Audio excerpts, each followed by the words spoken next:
Hello there and welcome. Today I'm going to try to make a Witch King mask. This is my second attempt. I already made one. I gave it as a present, so I want to remake it. I must say my techniques are far from perfect and probably not what they should be, because it's one of my random hobbies and I don't do this professionally, so don't judge. Or you may judge, of course. It's your opinion. For this, I'm going to use some water, as you see. I don't know, maybe you can see, maybe you don't, but I have a little bowl of water here, some strips of plaster, scissors, kitchen foil. I have my PC there with an image of the Witch King mask, so that I can see what I'm doing and what the final result should look like. And before we start, I've cut out two, I don't know how to call them, tusks that you see on the mask that are like so. Yeah, by the way, I have a mirror here if I look. Sometimes there, that's because why? And I believe I used the cereal box, but I cut it out 4 times and glued them together. That way they will be much stronger, and when you apply plaster on them, they won't go soggy on you, or not so fast. Later on in the video, I'll probably cut out the pointy bit on the end, you know what I mean, but that's for later. First I'll need these to form the basic structure of the mask. So let's get started. So what I've done now is covered my whole head in kitchen foil. It may seem very silly and quite stupid to do because you can suffocate yourself. I like to do it this way because it protects your hair and you can stick things on it without irritating your skin, so that's always a plus. Now I'm going to stick the tusks to my head with some tape. You can always bend them just a little bit to fit your face. Now let's move to the plaster. Let's start by fixing these on there by adding some plaster, of course. So I've heard it's quite handy to make a cross right here for the sturdiness of the mask.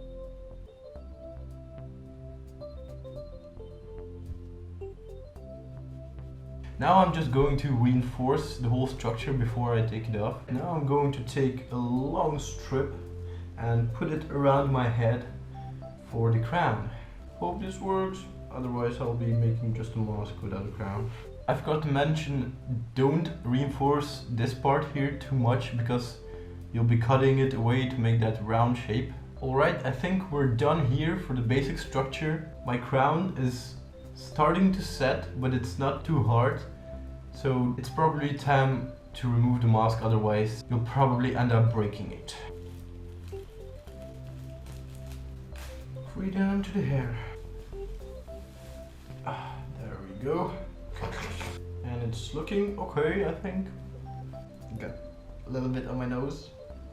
So what I've basically done now is just reinforce the whole mask from the outside that is a bit sturdier, and the tusks I made sure to put some plaster on the inside, that way they won't come off. So what I'm going to do now is cover the tusks in plaster. When I'll be cutting this, they will be a bit sturdier and won't start flying off. Just to make it easier, I'll wiggle this bit around, that way it won't be so hard to cut. It's not a bad idea. Thank you, me. Well, scratch that. I kind of figured out a way to do it without cutting, just because the plaster here is quite thin and soft. You can just bend it to the inside like that. If it's not working out too good, just cut a little bit off. A hair dryer would be so handy right now. So now I've reinforced basically the whole mask except for the crown. Now I'm going to cut the nose. After I do that, I'll probably reinforce it. Look at that! I found a hair dryer. It's a bit drier now, so it won't break easily. Now let's get started on the crown.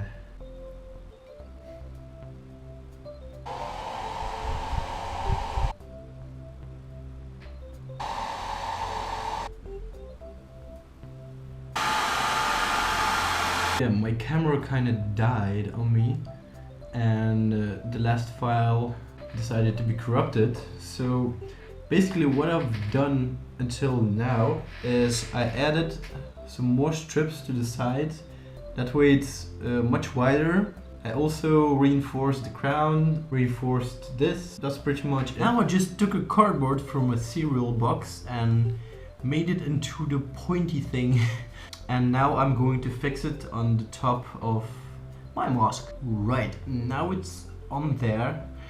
I will cover it all in plaster and start working the details. So what I did is I took some plaster and rolled it up and laid it down here.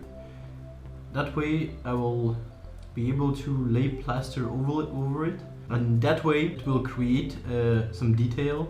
It's getting quite dark in here. So as you can see, I've put some plaster on it and I've created a little sharp edge by pinching it together. I finished the front side and it looks something like this. So now I'm just going to do the back side. So now I've finished up reinforcing the whole mask. I will start doing the spikes. Now I've made the spikes with paper, just rolled up into a cone and covered it in tape, and now I'm going to stick it to the mask. Oh yeah, and also I put tape at the end of the cone.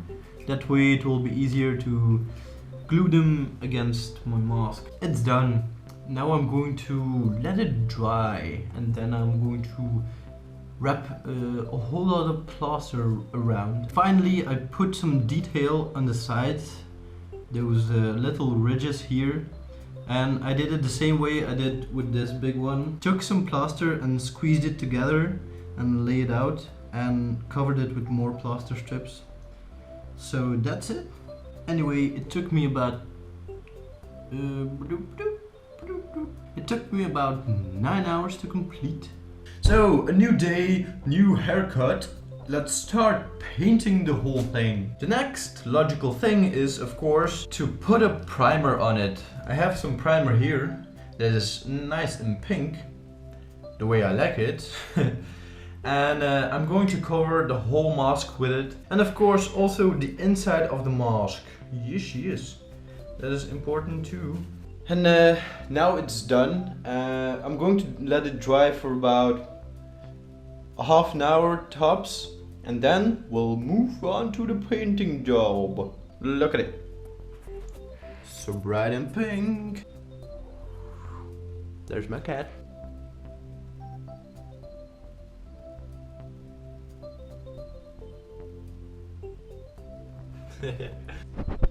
As you can see, it is completely dry and ready to be painted. So let's get to it. I'm going to spray paint it with silver chrome paint.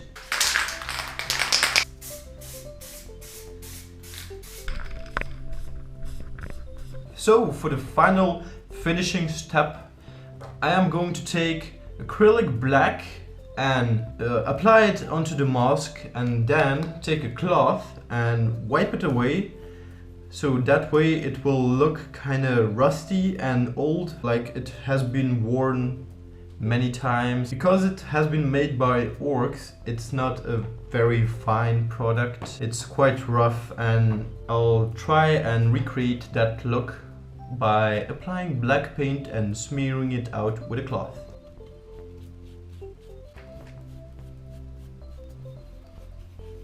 Quick update, I'm halfway through the mask, and now you can see the contrast between the not painted part and the painted part.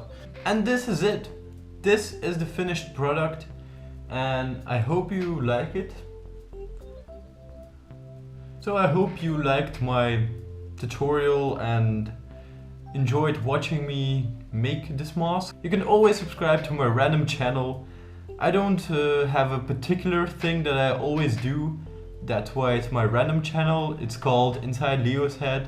So basically it is what it is. It's you inside my head. If I have an idea of making or doing something, then I make it and post a video about it. Like I made piano tutorials, magic card trick tutorials, and now this. Tell me what you think about this mask. Do you like it or don't? You can always post a comment in the comment section below, and it would be great to hear from you guys. So, before I forget, here's a small shout out to 2 channels that inspired me to do this mask. Is the PinkStylist and Man at Arms. Make sure to check them out. Great tutorials, great videos, and lots of fun. Bye!